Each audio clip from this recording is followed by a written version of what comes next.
इतिहास इतिहास अक्सर वो नहीं होता जो हमें किताबों में पढ़ाया जाता है। इतिहास वो होता है जो उन किताबों के पन्नों के बीच कहीं गहरे अंधेरे में दफन कर दिया जाता है, ताकि आप और हम कभी उस सच तक न पहुंच सकें। आज मैं आपको डॉक्टर B.R. आम्बेडकर के जीवन का एक ऐसा पन्ना पढ़कर सुनाने जा रहा हूं जिसे सुनकर आपके रोंगटे खड़े हो जाएंगे। एक ऐसी कहानी जो साबित करती है कि बाबा साहेब सिर्फ एक संविधान निर्माता या किसी एक वर्ग के मसीहा नहीं थे, बल्कि वो पूरी दुनिया में मानवता और आजादी के सबसे बड़े रक्षक थे। कल्पना कीजिए, साल 1930, अंग्रेजों का वो खौफनाक दौर जब भारत में क्रांति की आग धधक रही थी। ब्रिटिश हुकूमत बौखलाई हुई थी। एक तरफ वो अंग्रेज सरकार जिसके राज्य में कभी सूरज नहीं डूबता था, और दूसरी तरफ महाराष्ट्र के चिरनेर गांव के वो सीधे सादे गरीब किसान और आदिवासी। उनका जुर्म, उन्होंने सिर्फ अपने जंगलों पर अपना अधिकार मांगा था, वो जंगल जो सदियों से उनका घर थे।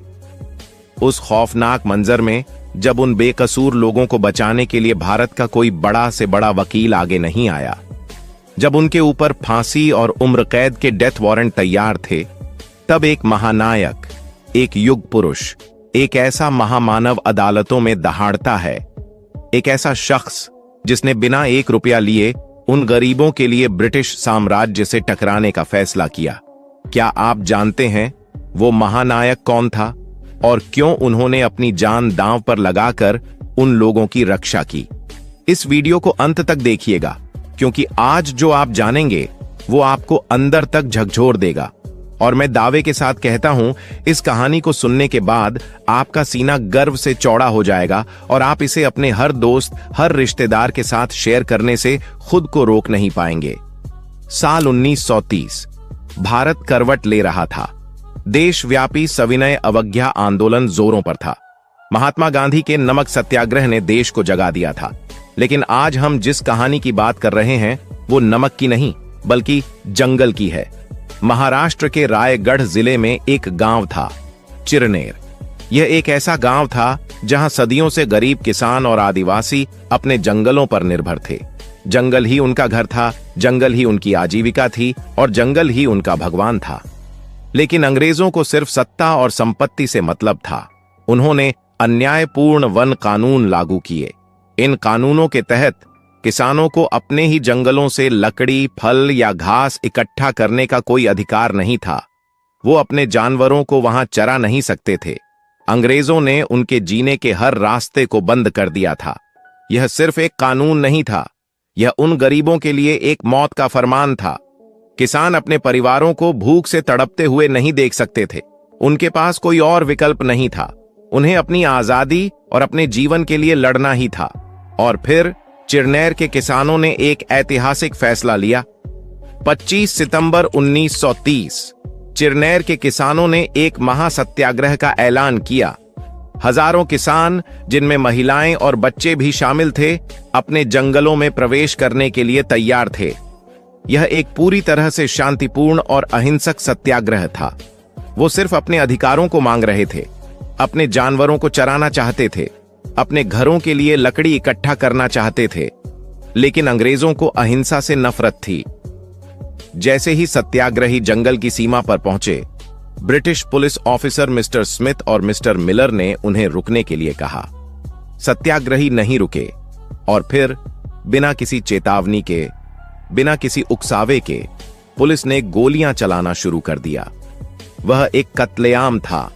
निहत्थे थे, शांतिपूर्ण किसानों पर गोलियों की बौछार की गई। बच्चे, महिलाएं, बूढ़े सब जमीन पर गिर रहे थे। चिरनेर की धरती खून से रंग गई। इस गोलीबारी में 10 से ज्यादा सत्याग्रही शहीद हो गए और हजारों घायल हुए। यह एक ऐसा मंजर था जिसे कोई भी इंसान नहीं देख सकता था। त्रासदी यहीं खत्म नहीं हुई। अंग्रेजों ने सिर्फ कत्लेआम ही नहीं किया, बल्कि उन्होंने सत्याग्रहियों पर गंभीर आपराधिक मामले दर्ज किए। 300 से ज्यादा सत्याग्रहियों को गिरफ्तार किया गया। उन पर राजद्रोह, सरकारी काम में बाधा और दंगा करने जैसे गंभीर आरोप लगाए गए। ब्रिटिश हुकूमत उन्हें एक सबक सिखाना चाहती थी। वो उन सबको फांसी या उम्र कैद की सजा देना चाहती थी। ताकि भविष्य में कोई भी अंग्रेजों के खिलाफ आवाज उठाने की हिम्मत न करे। सत्याग्रहियों के परिवारों के ऊपर एक नया खौफ छा गया था। उन बेकसूर लोगों को बचाने के लिए भारत का कोई बड़ा से बड़ा वकील आगे नहीं आया। वो सब डरे हुए थे। वो अंग्रेजों के खिलाफ राजद्रोह का केस नहीं लड़ना चाहते थे। उन्हें अपनी वकालत और अपनी आजादी को दांव पर लगाने का डर था, और कुछ अमीर वकीलों को लगा कि ये गरीब किसान और आदिवासी उनके एलीट वर्ग के लिए कोई मायने नहीं रखते। जब सारे दरवाजे बंद हो गए तब किसी ने सलाह दी। बॉम्बे हाई कोर्ट में एक बैरिस्टर हैं, वो किसी से नहीं डरते। उन्होंने लंदन से कानून की पढ़ाई की है और कोलंबिया यूनिवर्सिटी से अर्थशास्त्र पढ़ा है।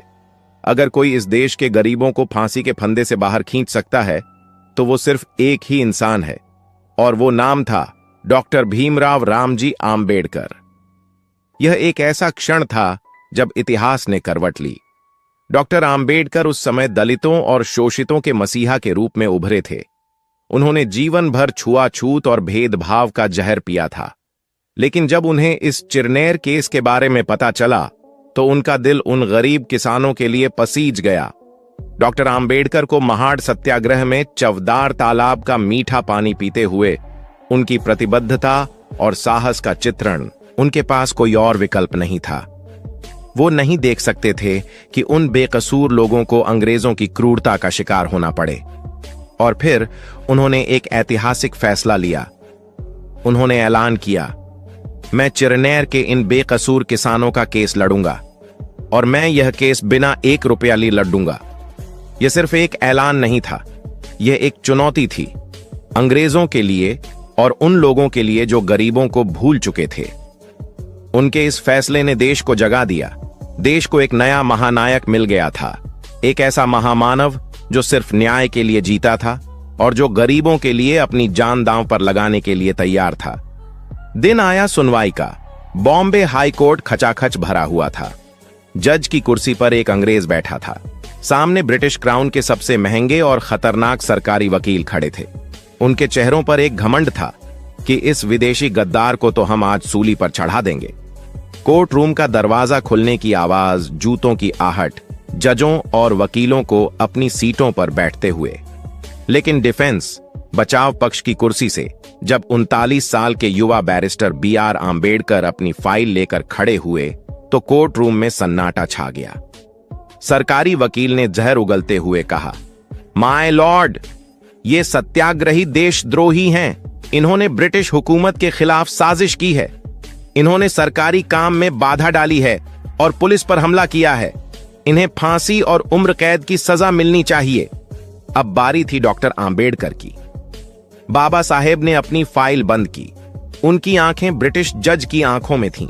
उन्होंने बिना किसी डर के ऐसी दलीलें पेश की जिन्हें सुनकर आज भी दुनिया भर के कानूनविद हैरान रह जाते हैं। बाबा साहेब ने कहा, माय लॉर्ड, सरकारी वकील ने कानून को पढ़ने में बहुत बड़ी गलती कर दी है। पूरा कोर्ट रूम सन्न रह गया। बाबा साहेब ने आगे कहा, चिरनेर के किसान और आदिवासी कोई देशद्रोही नहीं है। वो सिर्फ अपने जीने के अधिकार को मांग रहे थे। उन्होंने किसी भी प्रकार की हिंसा नहीं की। पुलिस ने उन पर गोलियां चलाईं और उन्होंने सिर्फ अपनी जान बचाने के लिए पुलिस पर हमला किया। यह आत्मरक्षा है, राजद्रोह नहीं। डॉक्टर आम्बेडकर ने जूरी की तरफ देखकर कहा, क्या इस दुनिया में न्याय की मांग करना जुर्म है? क्या अपने परिवारों को भूख से बचाने के लिए लड़ना जुर्म है? चिरनेर के किसान और आदिवासी कोई आतंकवादी नहीं है।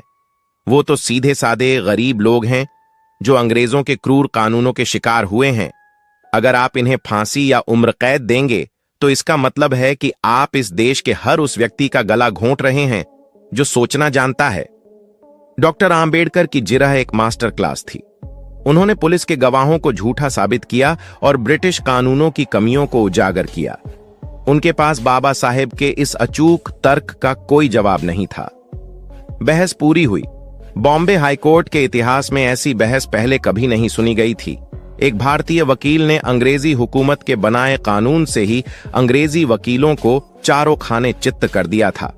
जब जूरी ने अपना फैसला सुनाया तो वो फैसला इतिहास के पन्नों में सुनहरे अक्षरों में दर्ज हो गया। फैसला था नॉट गिल्टी, निर्दोष। डॉक्टर आम्बेडकर की उस गर्जना ने ब्रिटिश हुकूमत के घमंड को चकनाचूर कर दिया था।